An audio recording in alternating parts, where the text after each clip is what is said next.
Marc Emery was released from prison 3 weeks ago, still waiting to be released to Canada. We spoke with him earlier today from a detention center in the United States. You will hear that conversation coming up. The CBC News at 5 o'clock. Marijuana activist Marc Emery called us from a detention center in Louisiana earlier today. He was released from U.S. prison 3 weeks ago and has been waiting for authorities to release him to Canada. The so-called Prince of Pot was extradited to the United States and sentenced to 5 years after pleading guilty to selling marijuana seeds to American customers. Here's my conversation with Marc Emery from earlier today. Hello, Marc. Hello, Matthew. How are you? I am well. Thank you very much for joining us. My first CBC interview in 4.5 years. Well, how are you doing? Well, I'm holding up pretty good, although I'm kind of like a little frustrated and a little expectant. I want to get home, and theoretically, the United States Department of Immigration is anxious to get me home. But 3 weeks later, my consulate official in Dallas, the Canadian consul, still doesn't have my paperwork from the Department of Homeland Security. So, the time drags by, and I'm in a little detention center in waterproof Louisiana called Kansas Detention Center. Detention centers are really bad places as a rule. They're very rough-hewn and they're very Spartan, and this one has fleas, and so I have these bites on me and stuff like that. And it's a big dorm. I mean, it's a safe enough place, but I mean, I just want to get home. My sentence ended 3 weeks ago, and right. And I'd like to be back in Canada. And do you have any sense of when that'll happen? Well, my cellmate, there was only one other Canadian at Yazoo Medium where I was at, and when he was released last December, it took 11 weeks before he was returned to Canada, so it can take quite some time. There's a lot of money in prisons, and there's a lot of money in deportation, so everybody drags it out because they're lazy bureaucrats, for one. And secondly, there's money to be made by keeping people locked up in any kind of detention in the United States. And how have the 5 years been for you, Marc? Well, I feel good. I'm in good health, as far as I know. Everybody has to say that at the end of I'm in good health. But, I got through 4.5 years of prison without any major health crises, and I never saw any dental work or medical care of any note. But on the other hand, my blood pressure is perfect according to the doctor here, and the only real wear and tear I can see on myself is my receding hairline, which I'd like to get back, but I'm not sure that's possible. You are a known person in Canada. Do your cellmates know who you were?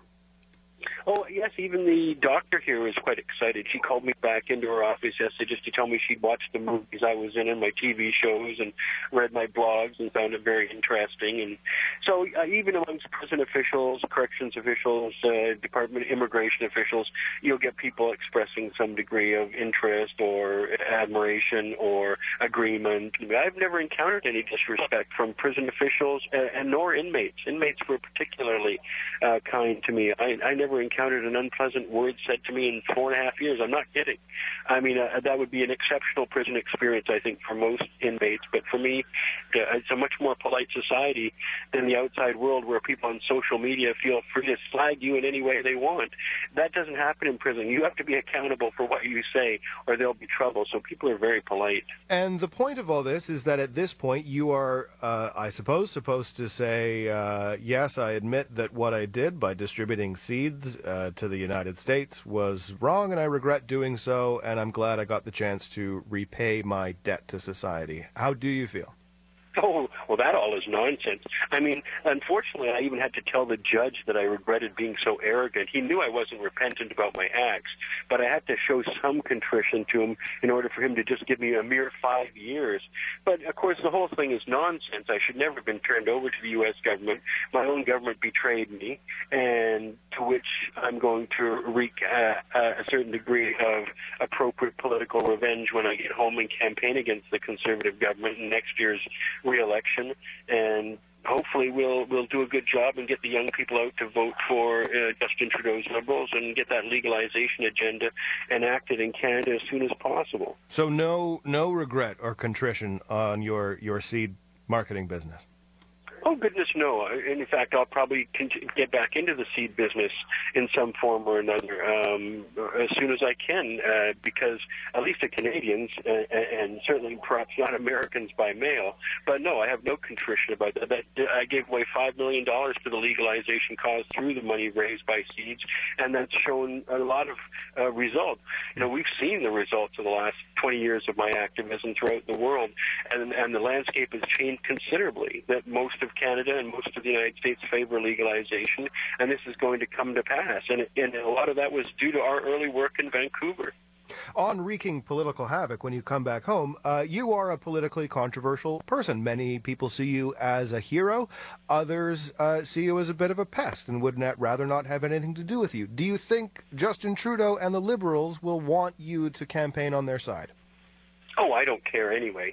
I mean, I support his legalization efforts. I support his candidacy to become the Prime Minister, but it doesn't concern me whether it makes them nervous or not, because they should be encouraging any Canadian who has a point of view that's willing to be expressed peacefully to get people to vote. The fact that these three political parties tend to want to control the agenda and the dialogue exclusively, with their own spin doctors, is kind of a sad, depressing thing. But that's the way they are. Political parties are like that. I really can't pay any attention to that. I'm certainly not going to do anything that would obscure his message. I'm not going to get in the way of them being elected.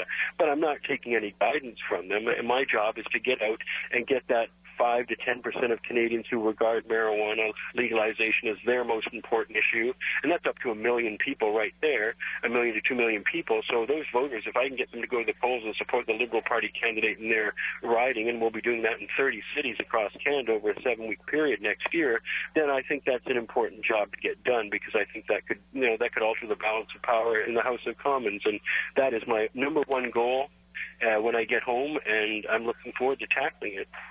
In the United States, since you went into prison, public opinion on marijuana has changed significantly. Recreational marijuana is now legal in Washington and Colorado. Other states have their own referendums coming up. The New York Times just came out in favor of legalizing marijuana.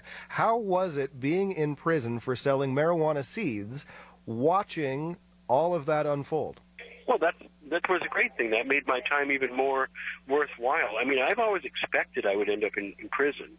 Don't mistake that. I just thought it'd probably be a Canadian prison, but an American prison's fine by me. If that's the way you have to achieve martyrdom to get something you want, that's fine by me. I was pleased. The alternative would be very disconcerting if I saw legalization efforts in Washington fail, or legalization efforts in Colorado fail. And they're going to pass also in Oregon and Alaska this fall. What are you looking forward to when you come back to Canada?